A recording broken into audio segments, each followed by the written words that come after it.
The top 6 2-star legendary gems to maximize your damage output include Pain Clasp, Fervent Fang, Mother's Lament, Cutthroats Grin, Bloody Reach, Power and Command, or Berserker's Eye if you'd like to use a 1-star gem instead.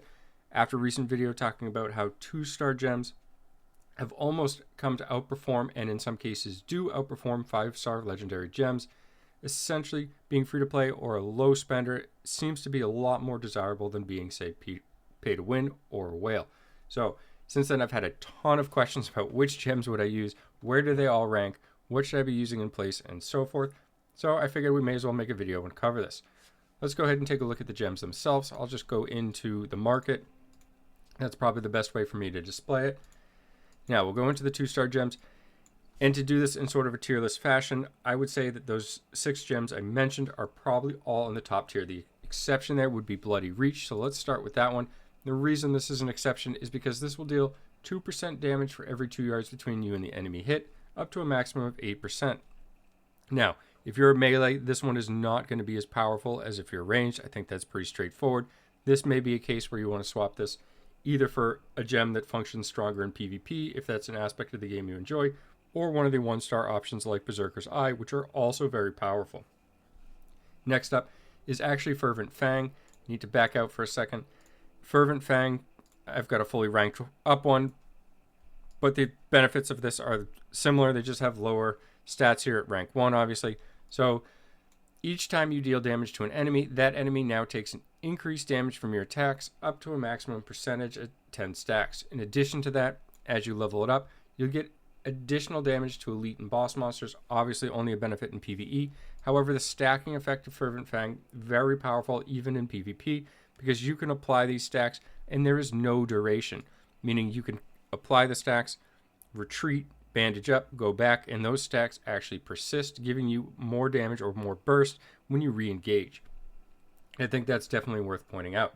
The next one is going to be Mother's Lament. I don't have a picture to show of this yet, although we did talk about this, and I will throw something up when I edit this. But the gem itself has a 20% chance to increase your critical chance by 32% for 6 seconds. That is enormous. On top of that, when the effect ends, it releases a blood spike that not only deals damage, but also inflicts a bleed, which will count as a damage over time, and anything else that benefits from bleed damage can be used as well, benefiting another time from this. This is going to be very, very powerful. Instantly will be one of, if not the best 2-star legendary gems. After this, we have Cutthroats Grin. Now, Cutthroats Grin requires you to be behind the target. Pull this up for you here. And this is going to increase your critical hit chance again. This should stack with Mother's Lament, meaning that if you're using the 2 of these, you can have a 40% increased critical hit chance just from the 2 gems. You basically don't even need a banner anymore because those effects are very powerful together. Now, you do need to be behind, which means you need to be positioned well in PvP, or in PvE, you can obviously get enormous benefit out of this because it's a lot easier to position. And again, if you strictly do PvP, then you could consider swapping this for another gem as well once we get to that point. Next, we have Power and Command, or Berserker's Eye, as I mentioned in the beginning.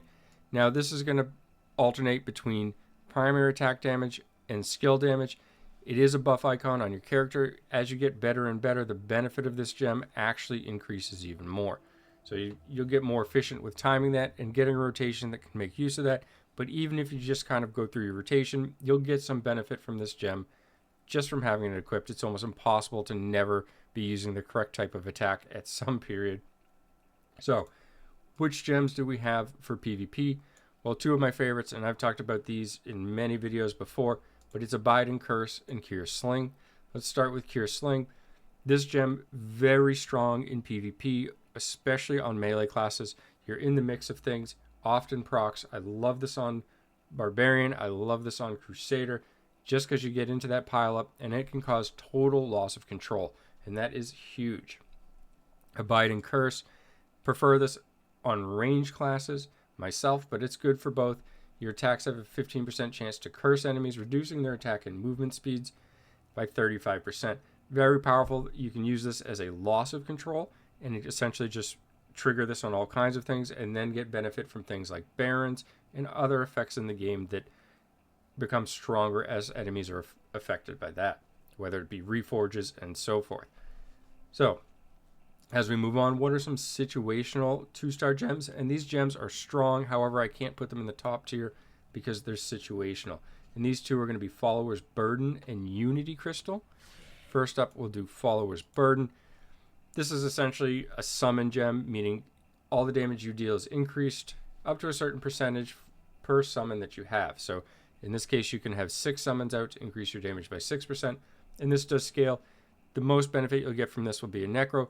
If you have something like Echoing Shade, which is a 5-star gem, and say something like the Crusader Judgment with an essence to get a follower, well, there are some options to kind of make this work and apply to other classes. However, I'm going to leave those types of examples out of the video and just talk about Necros here. This gem is very good if you're running something like the Shepherd set because it's just going to help everything scale. And I would easily say you could replace the Follower's Burden over something like Cutthroats Grin if you're playing a Summon Necro in PvE, because you're going to kind of be getting onto the target, micromanaging all your summons, and you might not have the ability to constantly be repositioning yourself since you're going to be spending time having your Golem leap, having your Skeletons charge for the increased attack speed, getting your mages out, and so forth. So you may prefer this and get better success from Follower's Burden in situations like that. Unity Crystal. Now this is one that's interesting. This is decent in both PvE and PvP, especially on classes like Crusader that are doing support. Also strong on other classes like Barbarian, in my opinion. You and all party members within 6 yards take reduced damage, but on top of that, each nearby party member increases damage done by all party members. So this gem, very, very strong for free-to-play or low spenders because it buffs the damage of everybody in the party.